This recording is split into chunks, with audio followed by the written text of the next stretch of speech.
Good morning, everyone. It's Anne Woodcock from FishPal. I am joined by my boss, Mark Coburn. Good morning, Mark. Morning, Anne. Good to see you. In fact, it's just afternoon, actually. Good afternoon. I know, gosh. It is so different today. It's the 1st of February and rivers are opening. Very different this year. How do you feel? Because you are normally up on the River Dee, aren't you? Yeah, absolutely. It's unheard of not to be starting on the 1st of February in the day, because I typically always try and have a cast up there. Already, I'd have been out, to be fair, on the Tay for opening day as well, and back on the 15th of January. But alas, we all know why. The circumstances dictate that you must only be a local angler to get out. And I'm an Edinburgh-based chap, so I'm afraid that's not quite local enough to work my way up to the Dee or even the Tweed this morning. So I guess I just have to do what you do, and that's keep in touch with things through Facebook and all the other bits and pieces. But there's a number of rivers opening today. So we've got already open, we've got Ness open, we've got Tay open, Morrison, Helmsdale, they're all open. Desperately seeking out that first elusive springer still, though. So we really have, and I'm just going to pull up what the rivers are opening up on the Facebook page, because, well, sorry, the FishPal site, because honestly, Mark, we've got the Bora, the Dee, the Hebrides, the Tweed, and I dread the list for next month. Well, not next month, next week is even bigger, because I know, just to give people a flavour of what actually is opening up this month. Oh, we've got some big rivers. I mean, the four big ones start again, as you say, Dee and Tweed today joining the Tay, and then right behind them the Spey on the 11th of February as well. So actually from now on, as you get through into the middle of February and beyond, we're right back into the start of what is typically the earliest part of spring fishing. And it's just so exciting to get back at actually knowing that people can get out there. There'll not be the usual numbers. And you're right, I would typically be up there with many others celebrating the opening days with everybody around the river, but we're stuck and we can't do it. So, although I don't know if you looked at Facebook this morning, and there's a number of beats across the country who are obviously with local anglers and doing their best to do the traditional, sipping whiskey and toasting the river and getting on with it. And I tell you what, the Dee in particular, when I saw the photographs on Saturday, it was full of grue. And you were thinking, oh no, that's going to spoil the fun a bit. But actually this morning, the river's cleared just quite nicely. It's running pretty clear. It's at a decent height. And I tell you what, I really do fancy an early springer coming from the Dee, as I do from the Tweed as well, actually. Tweed's now open today as well. And Upper Driver, their gauge this morning showing a great height and running very clear up there. Slightly more colour down at the Upper North Wark. But that kind of area, Upper North Wark in particular, they've really got to be in with a chance of a fish today. And we'll find out as the day goes on as to whether they have or not. So bring it on. And talking about river levels as well, Mark, because I'm just going to add this into the feed. What's actually happening with river levels, Mark? Yeah, well, it's a good question, Anne, because it's a bit of a disaster just now. I'm sure everybody watching this is now aware that a major cyber attack back on Christmas Eve, a ransom attack, actually, and it's caused them all sorts of problems and continues actually to cause them all sorts of problems. This is a police matter now, so there's a lot of things that they just cannot do. And unfortunately for us, one of the things that drops in amongst all this is the CSV files. These are the files that we grab and put up on the site, through all the days and all the different rivers. They're just not there just now, which is kind of hell of a frustrating, to be honest. But we thought, what can we do about that then? So we came up with this clever clog idea whereby we have engaged with a number of gillies on a number of rivers now. It takes us in the information, the code that we need to at least have the information from their beat on that river site. So it's nothing like as good as what SEPA would normally give us, but at least it's a kind of finger in the air on actual water height, but also an indication of the colour as well. And that's very much down to the gillie's own discretion. 1 being gin clear at one end of the scale, and 10 being a complete mud bath and just hopeless. So it gives anglers a chance to, just from those particular points, be able to see just what's going on as well. Hopefully, people get their act together and we'll be back soon, but there's no sign yet of that being any time, this week or next week. It could be sometime yet, unfortunately. Well, I've just actually looked at the Tay one, because you started off earlier this month, didn't you, with the River Tay doing this? Yeah, because we've got Cargill, thanks to David for that, and Newtown, Andy's doing that for us there as well, which is so good, these guys, because they're busy enough with all that's going on. And Cargill, I suppose, in particular, just looking at the fishing, they've started and they've been fishing well with, quite well with local anglers.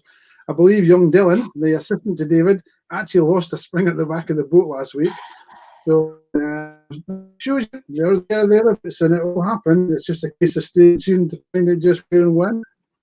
And talking about Cargill as well, is David and his daughter have been raising money as well by with David and his lures. So well done there, because I was so impressed with that. So, but also as well, Mark, we need more rivers actually putting this information on, because it isn't just ourselves at FishPal that's been affected.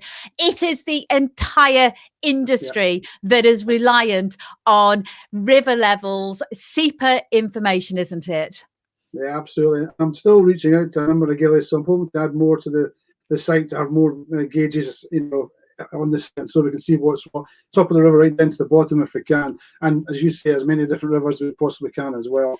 What are things happening today, Anne, as well, though? Dee's kicking off with its usual sort of celebrations for the first, not in the big marquee at Bankery, but there's a number of initiatives that they're launching, which is well worth plugging into on the River Dee Facebook page. Ross has been extremely busy getting all sorts of things pulled together. There's a really nice opening remarks from Lawrence Ross, who's the chairman of the Dee board, just introducing the river to be open and wishing everybody off tight lines for the season ahead. So that was a really nice thing to do. And Ross has also launched a competition a day of 24-hour fishing, which is quite incredible. Hashtag FishD24, I think he's called it. And it's about fishing 24 hours on quite a few different beats on the Dee. Bit of fun in the summer, and of course raising some money for the Dee Trust in doing so. So again, go into their page. That's something to really get involved with. Tempting to be thinking about doing that as well. Whether you're a novice or an experienced angler, that's going to be a great crack. And what else have they got? They've also got their Fly Fish 50 as well, a new initiative for youngsters and novices getting into fishing. So there's a whole heap of messages coming out from the Dee just now, which is really quite exciting, and particularly when it's their opening day as well.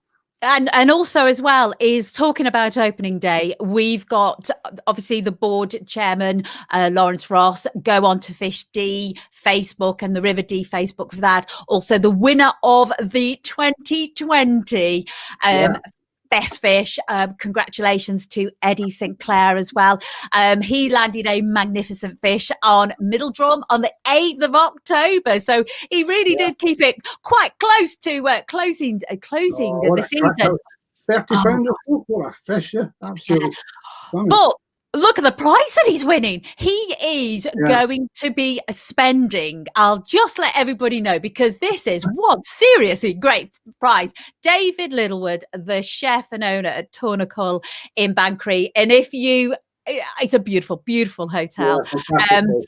And obviously Eddie is going to be getting 2 days spring fishing at Invery, Lower Blackhall and Bankery, with 2 nights B&B accommodation at the Tornacle. Oh, that is one seriously nice prize. Superb. David's a fantastic guy. He really does a lot to support local fishing, and he's got some great deals at the hotel for fishermen to plug into as well. So, and what an award for a £30 plus fish, though, isn't it? It's just a superb.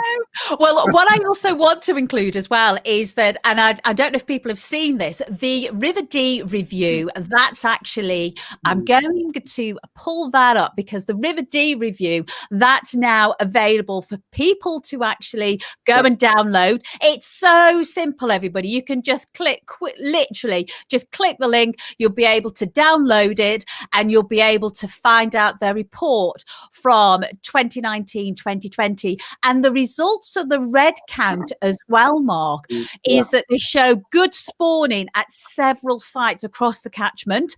The results are in line with the overall trend over the past 8 years. And fisheries officers report a strong spawning season, and we're pleased to see an increase in reds and in the number of adult fish seen at different sites. So everyone do go and check that out, because that really is worth your while going and having a read.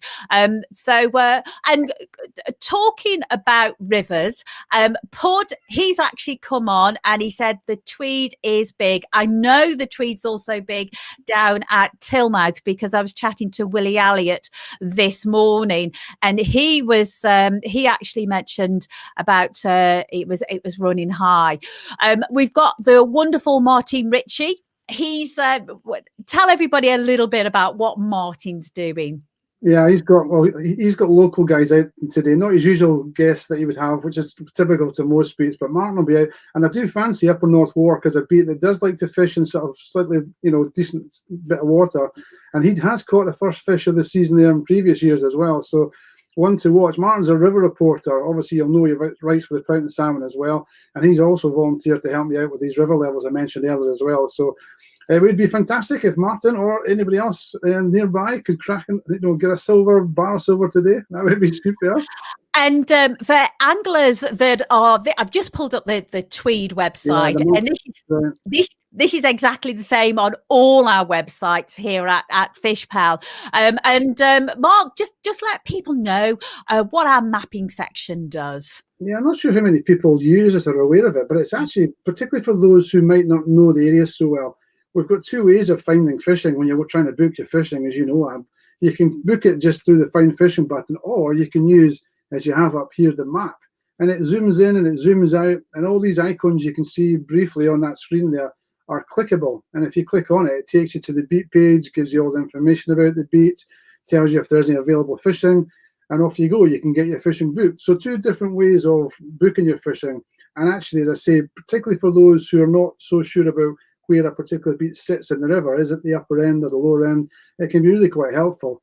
I tend to use that quite a lot when I'm visiting places that I'm not so clued up on, so I've not been there for some time, and I'm just trying to get my bearings. So yeah, really good, and another way of just finding fishing, which is what we're all about.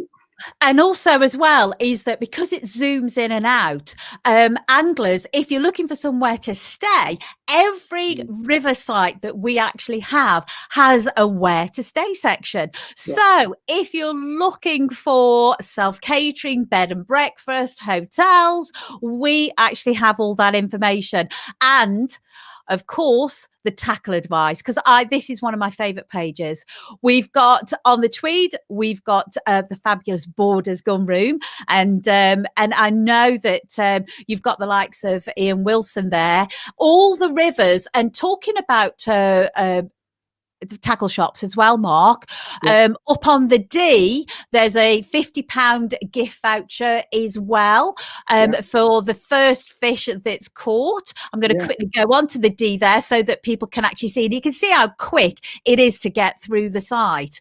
And so the tackle advice and the shop is Summer's Tackle. So you can find that also on Facebook as well, everybody. So chance of winning a £50 gift voucher as well. And on the Tweed, you've got the prize for the first fish.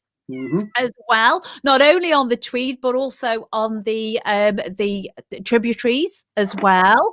And Finnegan Game are doing that now. My cat Ivan has come to join. I've mentioned the word fish.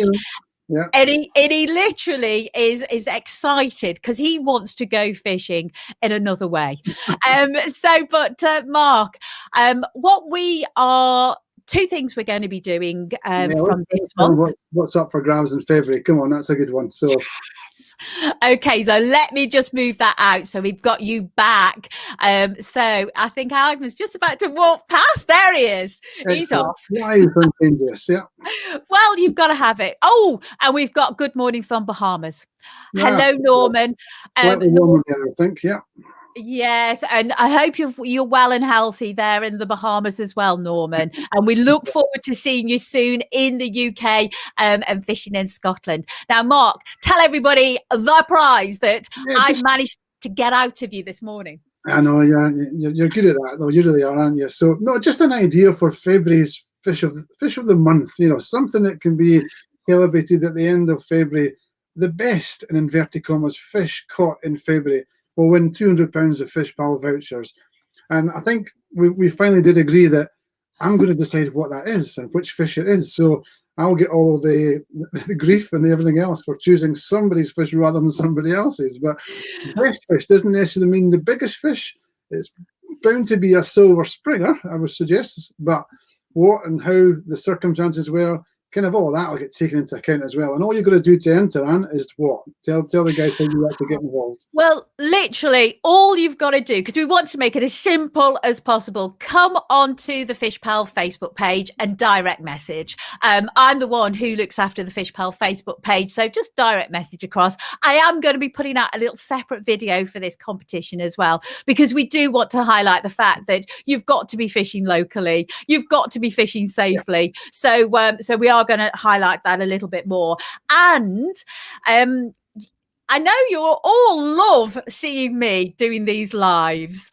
But what we wanted to do is on a weekly basis, I think like a 60-second live for you.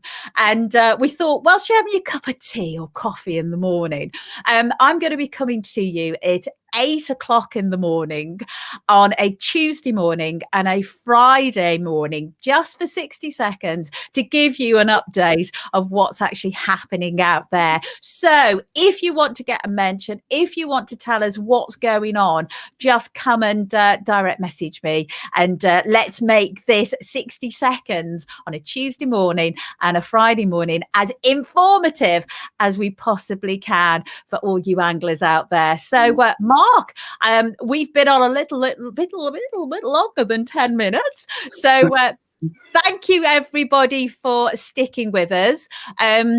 Donald McAllister, I hope you've seen your little angry face. So I wonder what that is. DM me if we've upset you in any way, because at the end of the day, we are like you. Everybody who's watching this, we all go fishing. So we just want to make this as an enjoyable experience as we can. What do you think, Mark? Absolutely. Just remember to keep with the government rules. We've still got to all do our bit. It's local fishing only, frustrating as it is, that's it. If you happen to be lucky enough to be close enough to do that, great. And, so jealous, of course. But our time will come, that's for sure. It's not so far away now, I reckon. How far, we still don't quite know, but at least we can celebrate rivers getting open and look forward to getting in amongst it as soon as we can. So bring it on. I've never taken my fly boxes so many times in my entire life, just desperate to get back out there again. I know. And everybody, we're like you. We can't go fishing. Lovely quote from Alan Robson. I think we should just finish on that. Yeah, that's perfect.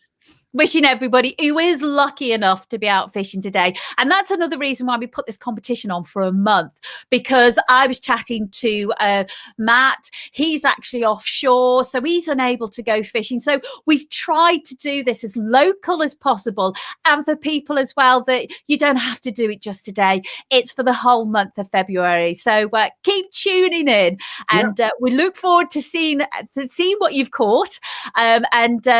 I will also be having a few more competitions this year, won't we? Keep everybody's spirits up. So take care, everyone, and tight lines. Tight lines, everybody. Good luck today.